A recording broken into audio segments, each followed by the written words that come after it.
nitong reyna maarito, ibigyan mapanood ang mahal na Santa Cruz na sa ating sinagop. Nang siya ay dumating sa bayan ng Jerusalem, pinaghanap niyang kambing, kahoy na walang kahambing, pinagtubusan sa atin. Ngunit hindi sumusumpa ang kung saan nilagay ng mga Hudyo na hungang, at sapagkat ang kaulan kanilang pinatabunan. Ang naisipang maganda ng Imperatriz Helena, ibinatabong lahat niya ang mga idolatria doon sa templong meskita.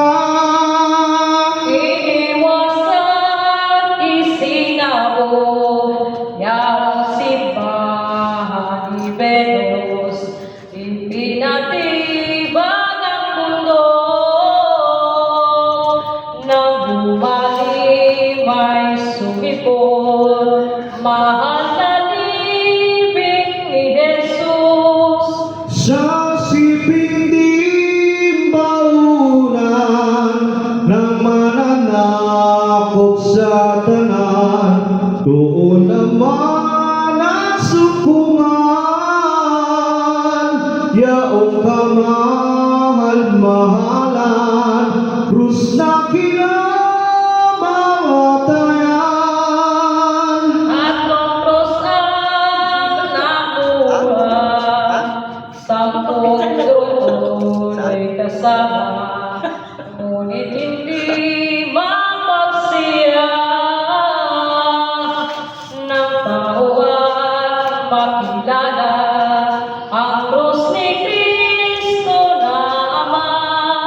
Tatlong krus kung pagmasdan, iisa ang kahabaan, at gayon din nga sa kapal,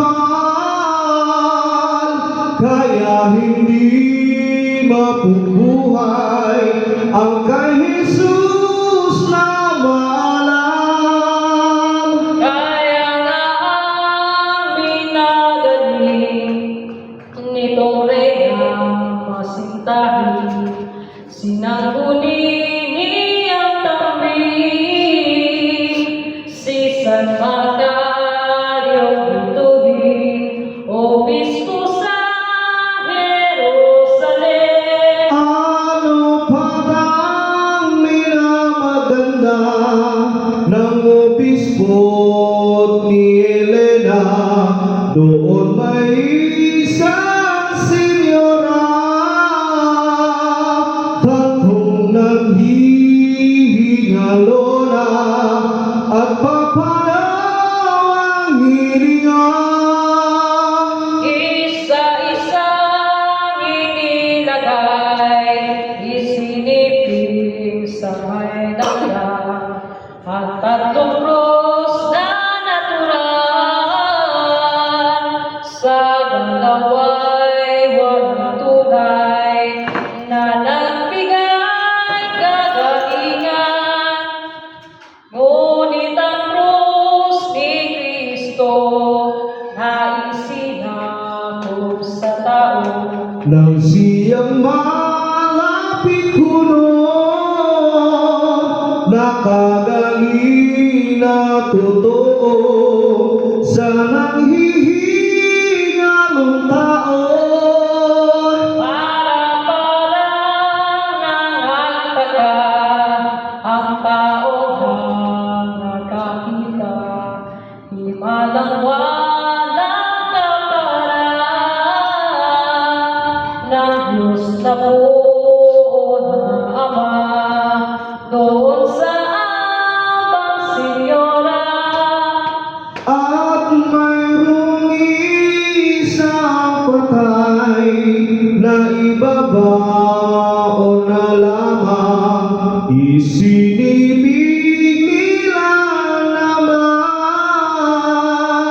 sa krus ni Jesus na mahal ang patayag at nabuhay.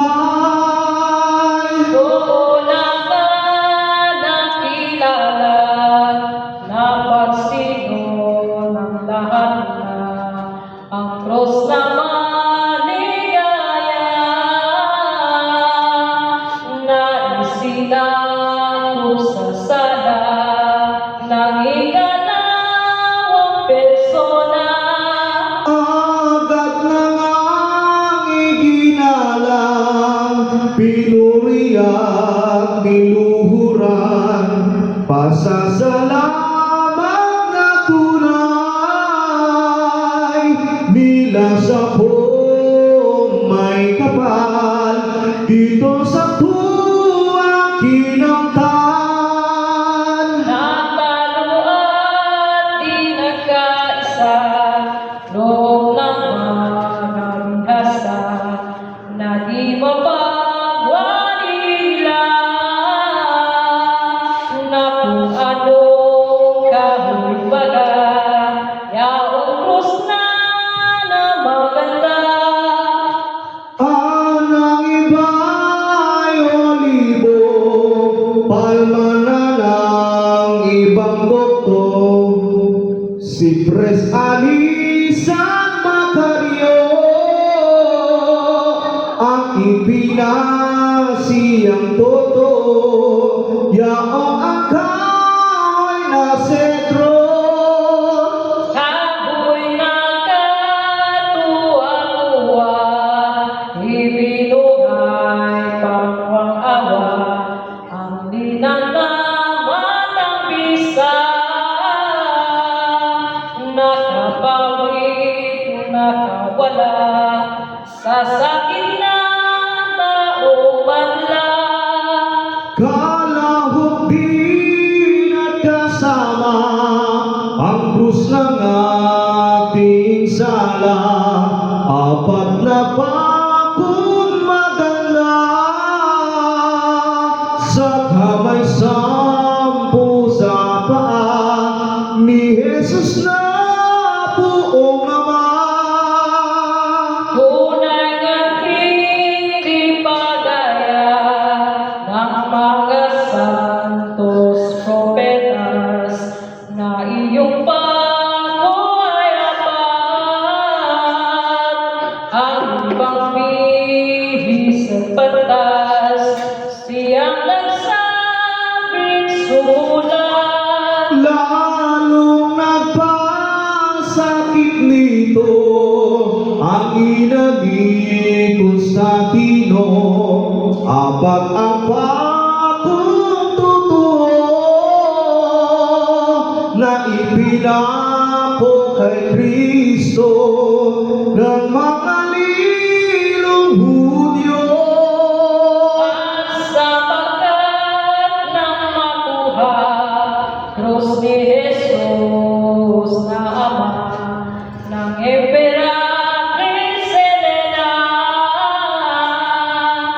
mga bakong mahalaga, dinasira di ng iba. Himalang sukat patakhan sa mga pakong naturan ay narangalamang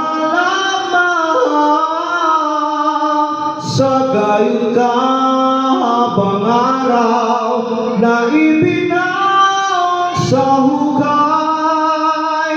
At ang mga pagbuhayag, iniba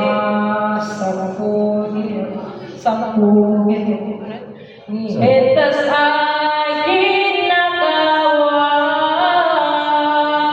na lahat kulang naman ang maagnas na Parang lumang matigas, minamahal namin totoo ng ina ni Constantino, ang bago ni Jesu Cristo. Sampu ng sakrong madero, na isinakop sa tao. Isa na lang pagmarilag ang nasa bayang Carpetas na minamahal ng lahat. Kung pagpista'y tawag, Klabo Santo ang pamagat. Ang ikalawa sa bilang, Nitong bagong lubhang mahal, nasa simbahan bilahan. Si San Carlos ang naglagay ng paruon at gumalaw. ikatlong bagong maganda, isinangkat kapag daga ng Emperatriz Elena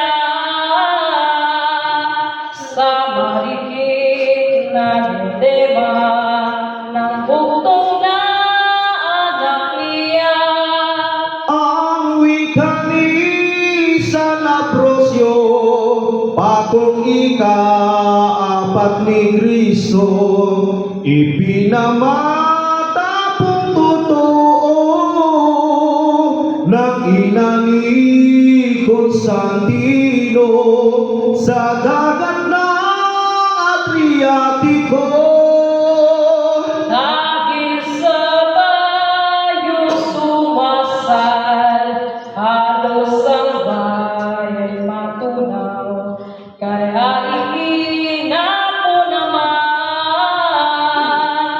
yaong bagong luhang mahal at nang siya'y magpagumpay. Ang wika ng ilang tutos sa bagong yaon ni Jesus nang maitapong matapos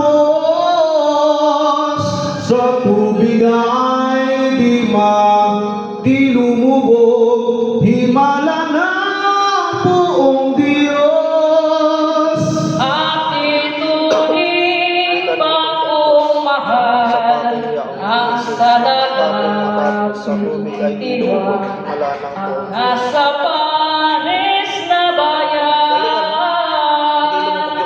sa templong lubhang ilaw ni San Dionisio na banal. At yaong bagong maganda, nasa sangkot ng tinuna, yaon din at hindi ba ang nasa templo ng Roma. Kaya ang katampatan sa sinumang bininyagan, puri pasalamatan ang Diyos na poong mahal, nitong awali ang tanan. Tayo ngayon'y dumalangin at umawag tayong tabi sa Diyos na mawain. At nang tayo ay ampunin sa anumang hirap natin, Tayo naman ay pumarang sa gawa ni Santa Elena sa paghanap at pagkita ng kasangkapang lahat na sinakop sa sala. atin namang pagpilitan, tanang gawa ng kabanalan, manalangin gabing araw, nang tayo'y huwag masingsay sa daan ng katwiran.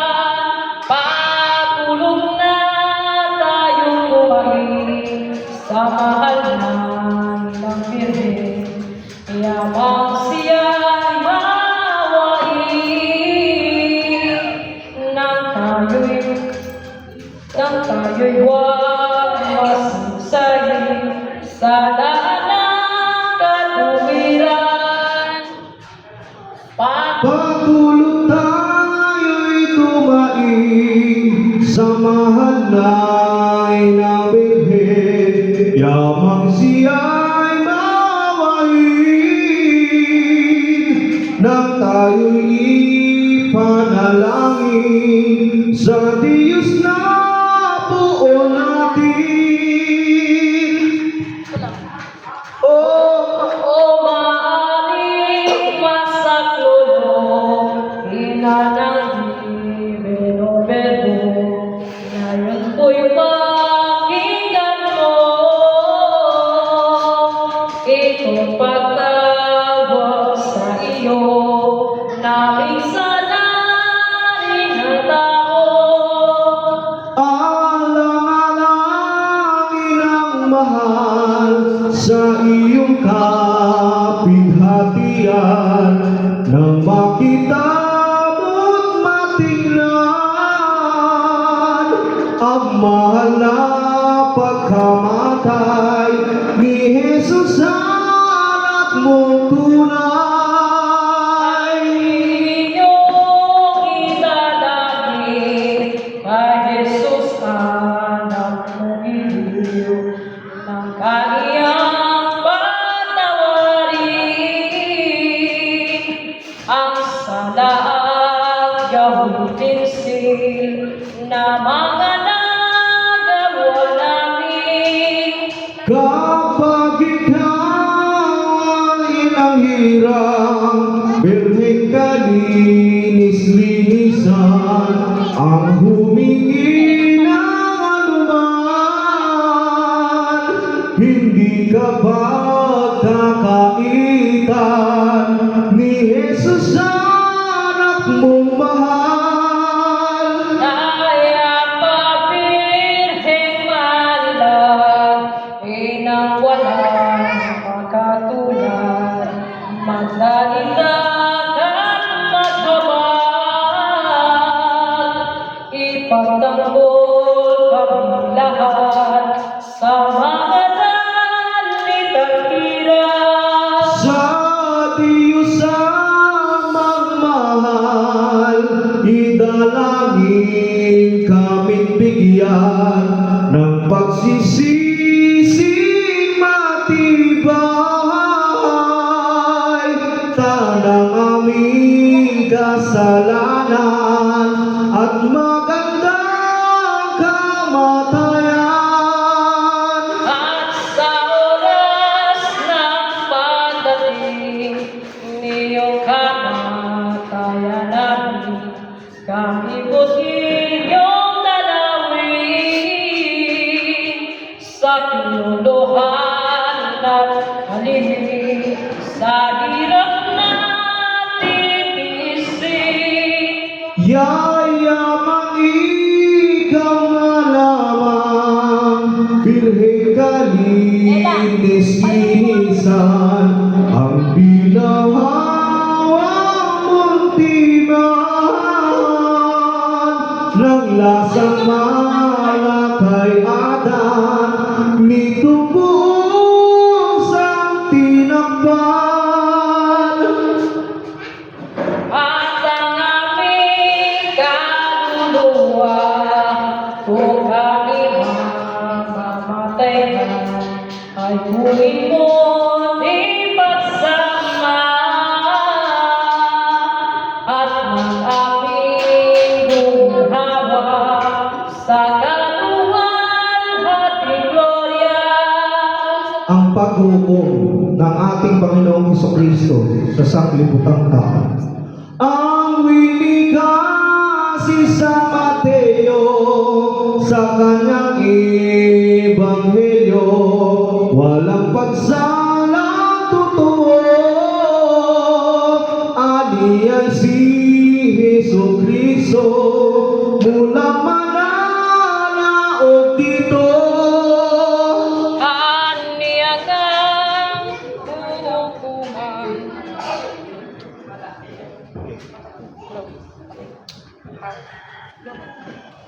Kuya Boy, oras na para tumawag.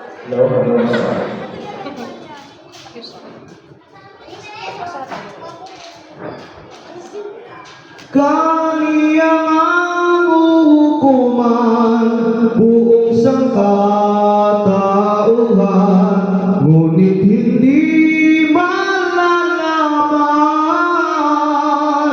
nino ang banal na banal kung aliyara sa taraw.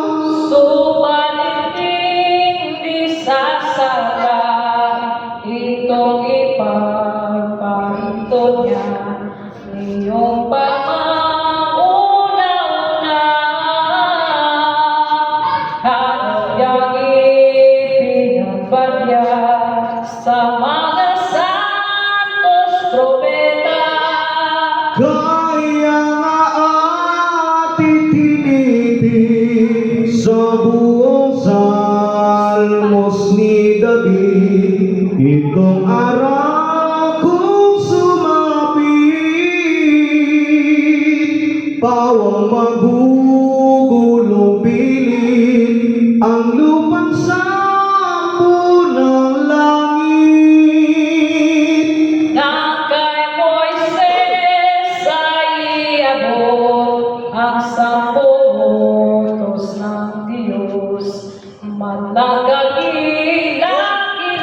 malagagilang-kilabot ang Binibili ba? Binibili? doon sa Sinai Aba, kayo kaya- mundo. Yun, kaya linig ka. Ilim na kapanglaw-panglaw, hilatay di mapagdala, pulong ay gayon din naman. Kaya linig ka. Na aking mamunaw ang buong sangkabulukan. Dilim na Yauna ang agaya pakita ng Diyos sa tao sala, nang matanto ng lahat na dapat magsitalima ang tao sa utos niya. kung doon sa pag-aabot kay Moises niyo na utos, gayon ang katakot-takot na ipinakita ng Diyos doon sa Sinai na bundok. Di lalong kagitla-gitla kung muli manaog siya at tayo'y huhukuman na sa kahihingan ng kwenta ang tao kung tumalima. Doon ang naipatas ang hal sa buong sangsinukuban, ang buong kapangyarihan at ganap na kabagsikan ng Diyos kong may kapal. Hindi na mapapangloob ang ipakikita ni Jesus para na unang manaog niyong ipako sa krus ng mga lilong Hudyo. Kundi matang ng linisik at mukhang puno ng galing sa kahawak at bibig nitong Diyos na bagsik, espadang manilansik. Araw na ibig matupad ni Jesus Haring mataas, pagbawi sa mga sukat, galit niya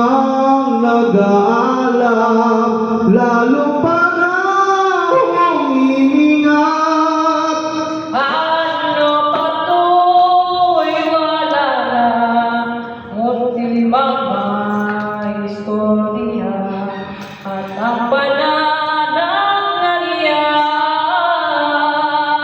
ang paghuhukom sa lahat ng kaniyang paghustisya at kung dumating na naman ang panahong pagdanaaraw sa langit at kalupaan, sa hangin at karagatan, may mga tandang lilitaw. Ang mga kometang ito ay makikitang totoo kung matatapos ang mundo.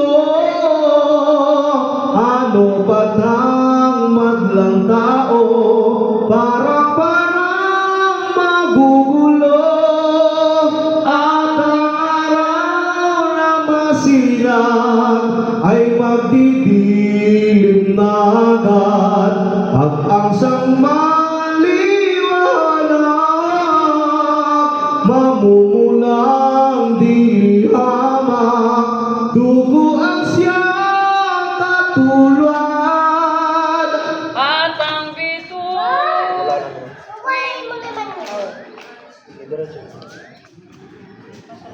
At ang bituin lahat ng tala at buwan ng planeta ay kukulim din pagdagat.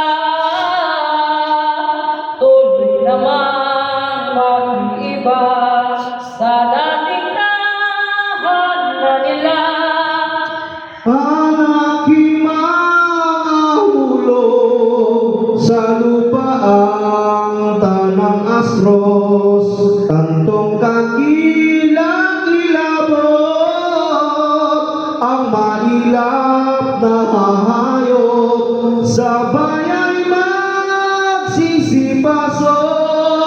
Bawat mga sisiyungan ng tatlong kalumbay-lumbay at ito'y pakitang tunay sa magiging kasiraan ng kanilang pagkabuhay.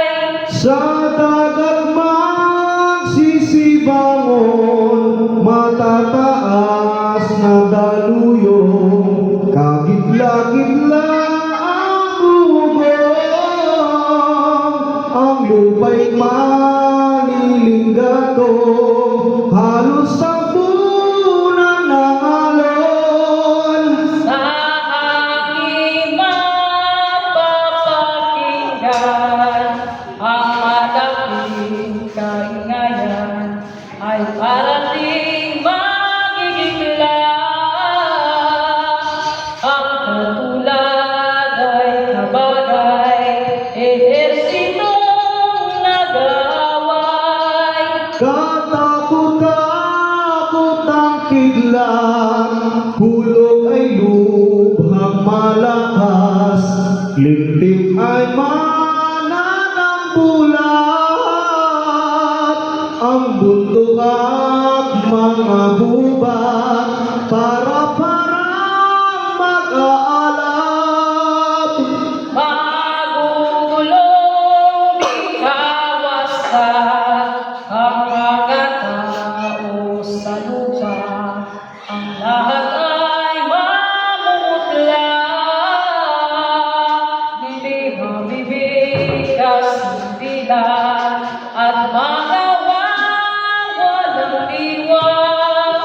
Di na mga kakatuon, bata't matanda sa mundo, ano ba nga gulong-gulong at kapwa rin Kristiyano, mga kababatang totoo.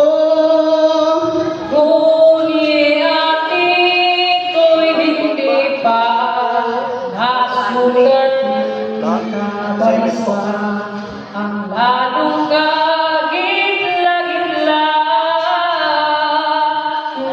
dugo, sumpot na yaong taong palamara. Yang sukapan at lilo, magdarayang walang tuto, kalupit-lupit ng tao, kampo ng mga demonyo, ang pangalan ng kay Kristo. Amoy ka ng mga pasang na nagsabi at nagsaysay ay ang Trinidad. Siya daw pang kagalingan nitong Pino't kay. Halay na di mamagkano ng dugot pagiging tao, ipaglilihi ang lilo sa kasalanang insesto na galing sa sakrileyo. Kung ito'y pagbubuntis ng kulang panal na ina, ay para di magiging at maglaang makikita nakakatakot iyan. Parating gugulat-gulat, yaong inang kulang palat, ang alapaap ng alapaap, at kaya-gayo ng sindang, demonyo nga ang lalabas. Ito ang siyang nakita, si San Juan na nagpadya sa Apocalipsis niya. Ng panahon unang-una, hayop na walang kaparan. Lalo sa hayop na tanan na kaniyang napagmasdan, at takot-takot matingnan, pitong ulot, 10 sungay, iisa naman ang katawan.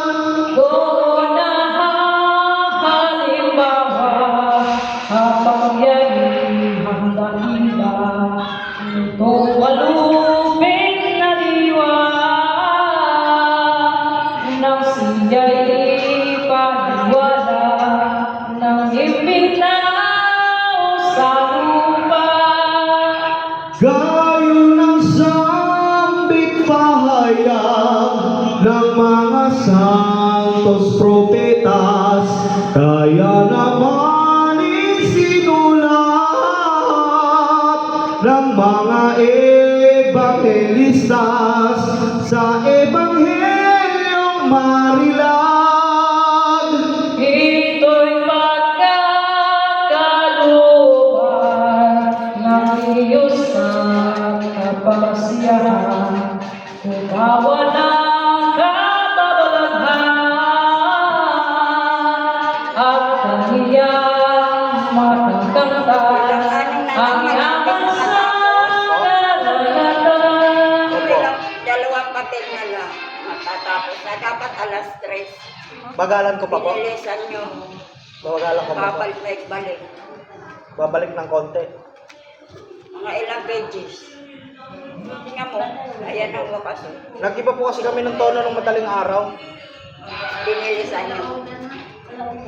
Katamtaman lang po. Mabilis. Depende naman tayo bumalik ng konti. Nadagdagan ng ilang pages. Mga 5 siguro.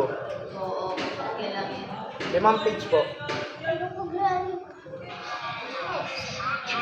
Ang mga pagmimilagro, tutulungan ng demonyo, siya ay makakabayo sa buong mundo, maghahari itong lilong. Ang kaniyang mga aral masasama. Mga 5 page lang yan lang. Dalawang page na. Galing Pagbalik magkakatapos na lang nabalik na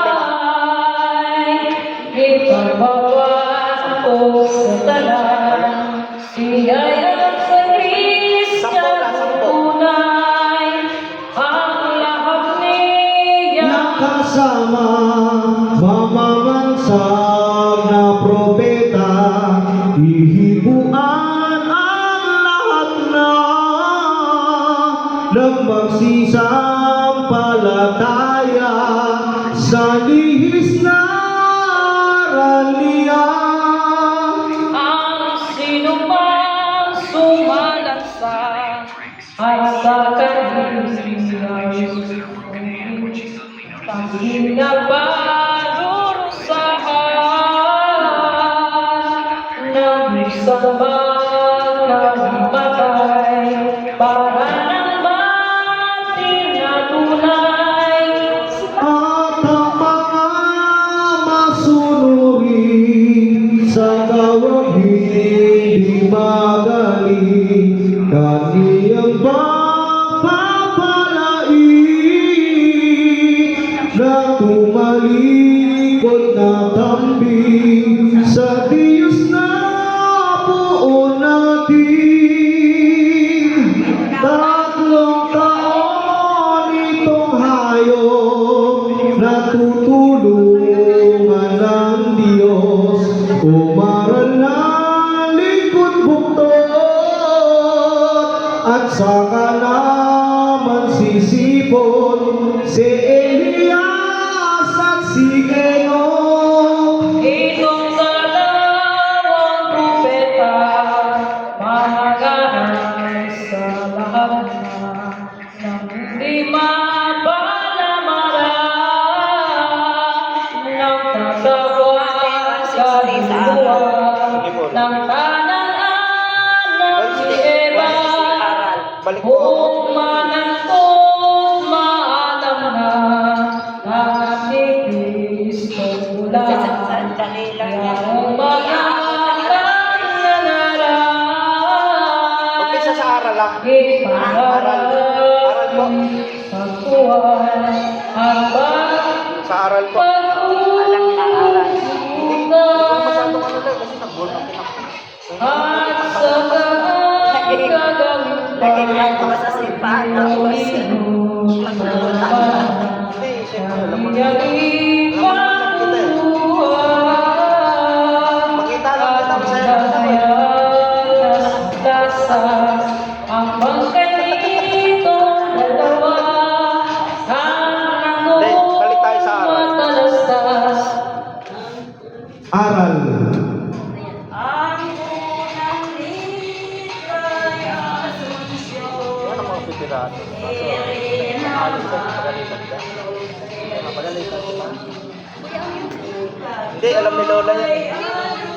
Ito, 160.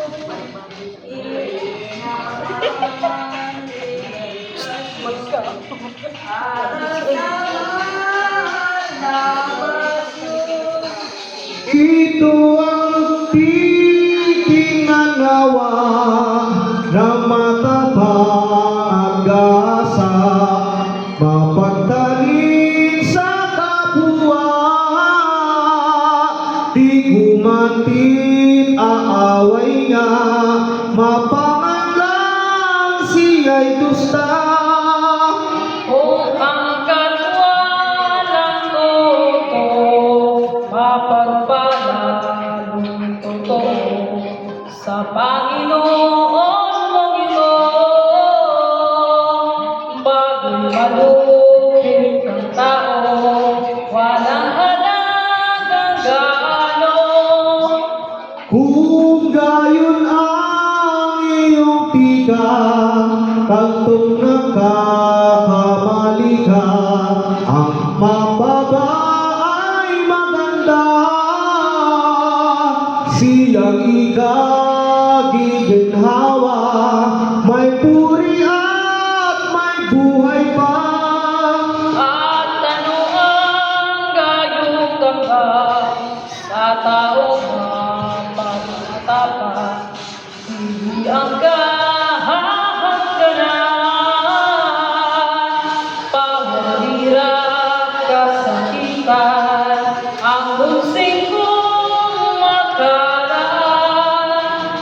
pagpapahirap at sakit, hiyat sisig, di bumunti, at panganib ng panganib,